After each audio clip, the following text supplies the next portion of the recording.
नमस्कार दोस्तों, बहुत बहुत स्वागत है आप सभी का आपके अपने इस YouTube चैनल विजिटेरिया में। दोस्तों मैं हूं advocate Manjeet Tripathi.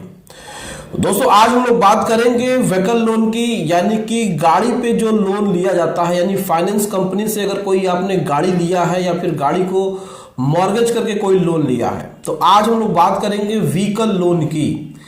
Vehicle loan में बहुत सारी प्रॉब्लम्स देखने को आ रही हैं, बहुत सारे कंप्लेंट्स आ रही हैं कि व्हीकल फाइनेंस कंपनियां जो है वो बहुत ज़्यादा अत्याचार कर रही हैं, बहुत ज़्यादा लोगों को परेशान कर रही हैं। व्हीकल लोन की जानकारी लोगों को नहीं होती है, क्योंकि व्हीकल लोन में क्या होता है, ये एक अलग प्रकार से लोन होता है, अलग टेक्निकल टाइप का लोन होता है। इसमें आपकी गाड़ी को एक ही ईएमआई बाउंस होने पे बैंक उठा लेता है, एनबीएफसी कंपनी जो फाइनेंस कंपनी है वो उठा लेती है, और उसके बाद उनका अत्याचार शुरू हो जाता है। जबकि नियम ये कहते हैं कि जब तक आपकी 3 ईएमआई बाउंस न हो और आपको 14 दिन पहले नोटिस न दिया गया हो और आपके संबंधित थाने को सूचित न किया गया हो, तब तक किसी भी फाइनेंस कंपनी के रिकवरी एजेंट की ये मजाल नहीं है कि वो गाड़ी को हाथ लगा दे। यहाँ तो ये देखा जा रहा है कि आप फैमिली के साथ कहीं ट्रिप पे जा रहे हैं किसी दूसरे शहर में, आपका गाड़ी माल से लदा हुआ है, किसी दूसरे स्टेट में जा रहा है, वहां भी रिकवरी एजेंट हाईवे पे इसको पकड़ ले रहे हैं और उसको ले जाकर के वहां के यार्ड में खड़ा कर दे रहे हैं। और अब वो कह रहे हैं कि आप अपने जिले में जहां से आपने लोन लिया है वहां जाइए और वहां जाके बात करिए। अब जब वहां आप जा रहे हैं तो वहां पे डायरेक्ट आपसे अब ईएमआई की बात नहीं हो रही है, अब आपके साथ डीलिंग हो रही है कि पूरा का पूरा लोन आप भरिए। भले ही वो लोन आपने 7 साल के लिए लिया है, 5 साल के लिए लिया है, 10 साल के लिए लिया है, और आपकी 3, 1, 2 जो भी ईएमआई बाउंस हुई है उसके अलावा आप पूरा का पूरा लोन अभी भरिए, तभी जाके गाड़ी छूटेगी। नहीं तो हम गाड़ी को बेच करके आपसे पैसा वसूलेंगे और साथ ही साथ जो पैसा बचेगा उसको भी हम वसूलेंगे। तो यहाँ पर इस प्रकार की धांधली, इस प्रकार के अत्याचार चल रहे हैं और इस प्रकार लोगों के मन में डर और भय पैदा होती जा रही है। अभी पिछले दिनों वाराणसी में एक फाइनेंस कंपनी के बंदे के साथ बहुत ही गलत हो गया। वह रिकवरी एजेंट के रूप में एक कार को वह उठाने गया था और उसके साथ कुछ ऐसी घटना घटी कि वो अब इस दुनिया में नहीं है। जो कार को चला रहा था, जो मालिक था, उसने कुछ ऐसा कर दिया कि अब वह इस दुनिया में नहीं है। तो फाइनेंस कंपनियों से और उनके रिकवरी एजेंटों से लोग इतना परेशान हो गए हैं कि लोग क्या से क्या हो जा रहा है। ये तो दुर्घटना थी, हो सकता है, लेकिन रिकवरी एजेंट का जो इस समय बिहेवियर है वह बहुत ही गलत है और इस प्रकार की गलत प्रैक्टिस की वजह से लोग बहुत परेशान हैं। तो इसमें कुछ लोग तो ये सोचते हैं कि चलो हम अपनी गाड़ी दे देते हैं और हमारा लोन माफ हो जाएगा या फिर हमारा लोन सेटल्ड हो जाएगा, हमें फिर कोई दिक्कत नहीं होगी। तो ऐसा ही हमारे साथ एक व्यूअर ने फोन करके एक बहुत ही अपनी प्रॉब्लम शेयर की और उन्होंने कहा कि सर हमने अपनी गाड़ी को पिछले ही साल सरेंडर कर दिया था और बैंक के एजेंट ने हमसे कहा कि आप गाड़ी सरेंडर कर दो, आपका लोन एडजस्ट हो जाएगा, फिर आपको पैसा भरने की जरूरत नहीं होगी। अब उसने क्या किया कि उसने अपनी गाड़ी को दे दिया उनके कहने पे और वह घर बैठ गए, अपना काम करने लगे, अपनी जिंदगी में व्यस्त हो गए।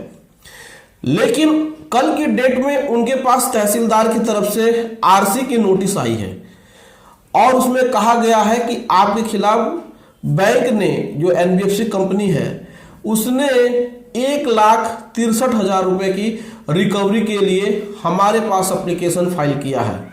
तो आप 27 जनवरी को आकर के हमारे सामने उपस्थित होकर के अपना बचाव पक्ष रखिए और साथ ही साथ एफिडेविट दीजिए कि 1,63,000 रुपए की आपके पास कौन सी चल संपत्ति है, यानी कि मूवेबल प्रॉपर्टी है। तो यहां पर जैसे ही उन्होंने कहा कि सर हमने तो गाड़ी दे दी थी और उसका कोई भी लिखा पढ़ी नहीं किया था, रिकवरी एजेंट ने कहा था कि हम आपको एनओसी भेज देंगे, लेकिन अब हमारे साथ ऐसा हो रहा है जबकि हमारा लोन खुद 3.5 लाख रुपए का था और हमारी गाड़ी की वैल्यू 6.5 लाख से ऊपर थी। हमारी गाड़ी एकदम नई थी, लेकिन उन्होंने हमको ज़्यादा परेशान कर दिया। कोरोना की वजह से मेरा व्यवसाय बंद हो गया। उसी समय हमने गाड़ी भी ली थी, तो हमने सोचा कि गाड़ी को चला करके कुछ हम इसमें से पैसा कमा लेंगे और फिर हम बैंक को भर देंगे। लेकिन गाड़ी नहीं चल पा रही थी, EMI टूट जा रही थी, रिकवरी एजेंट गाड़ियों को उठा ले रहे थे। तो हमने अजीज होकर के, परेशान होकर के हमने उस गाड़ी को रिकवरी एजेंटों को दे दिया। लेकिन यहाँ पे अब हमारे साथ ये समस्या उत्पन्न हो रही है कि अब बैंक यानी कि NBFC कंपनी ने RC के लिए अप्लाई कर दिया है और आमीन ने हमारे घर पे RC की नोटिस लेके आई है। अब हम इसमें क्या करें? तो आज की इस वीडियो में हम आपको यही बताने की कोशिश कर रहे हैं कि गाड़ी को सरेंडर करने से पहले लिखा पढ़ी होना जरूरी है। देखिए, जब भी आप गाड़ी को सरेंडर करने जा रहे हैं तो बैंक के साथ बकायदा यानी NBFC कंपनी या जो भी फाइनेंस कंपनी है, आप उसके साथ सरेंडर एग्रीमेंट करिए। यानी कि आप गाड़ी को सरेंडर कर रहे हैं, उसके संबंध में लिखा पढ़ी करिए कि हम ये गाड़ी अपनी आपको दे रहे हैं।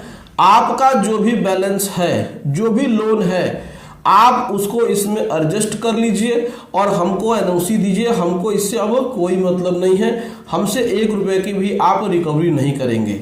जब फाइनेंस कंपनी आपको इस प्रकार का प्रमाण पत्र, इस प्रकार का एग्रीमेंट साइन करके देता है, तो ही आप अपने आप को सुरक्षित मानिए, अन्यथा अपने आप को सुरक्षित मत मानिए। आप अपनी गाड़ी ऐसे ही किसी को दे देंगे, ऐसे ही बैंक को दे देंगे, ऐसे ही फाइनेंस कंपनी को आप दे देंगे, तो जो फाइनेंस कंपनी है वो हमेशा आपके साथ धोखा करेगी। आपकी गाड़ी का वैल्यूएशन भले ही ज़्यादा हो, वह उसको कम दाम में बेच देगी। 7 लाख रुपए की गाड़ी को वो 3 लाख 2 लाख में बेच देगी। लोन आपका 6 लाख रुपए का है, तो 3 लाख में बेचा, 3 लाख बच गया। अब ये 3 लाख की फिर रिकवरी आपसे करेंगे RC के रूप में। तो वही हाल हमारे इस क्लाइंट के साथ, हमारे इस व्यूअर के साथ हुआ। अब उनके ऊपर 1,63,000 रुपए का अतिरिक्त भार आ गया। अब आमीन उनको परेशान कर रहा है कि हमें भी कुछ खर्चा पानी दो, नहीं तो हम कुर्की का तुम्हारे पास नोटिस ले आएंगे। अब वो बेचारे क्या करें? तो हमने उनको पूरी की पूरी प्रोसीजर बता दी है कि किस प्रकार से तहसीलदार के पास जाना है, किस प्रकार से एप्लीकेशन देना है, किस प्रकार से अपना बचाव रखना है। आगे भी उनको हम इस प्रकार के असिस्टेंट देते रहेंगे, उनको लीगल एडवाइस देते रहेंगे और उस मामले में उनको हम पूरा सपोर्ट करेंगे और उनको गाइडेंस देंगे। तो आपके साथ भी ऐसा हो सकता है।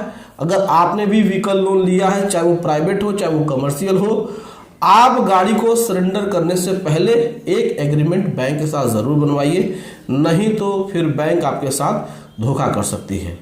तो दोस्तों, ये जानकारी आपको कैसे लगी आप कमेंट करके ज़रूर बताएं। गाड़ी के लोन संबंधित कोई भी आपको लीगल एडवाइस की ज़रूरत है तो आप स्क्रीन पे दिए हुए हमारे WhatsApp नंबर पे हमसे संपर्क कर सकते हैं और आप लीगल एडवाइस ले सकते हैं।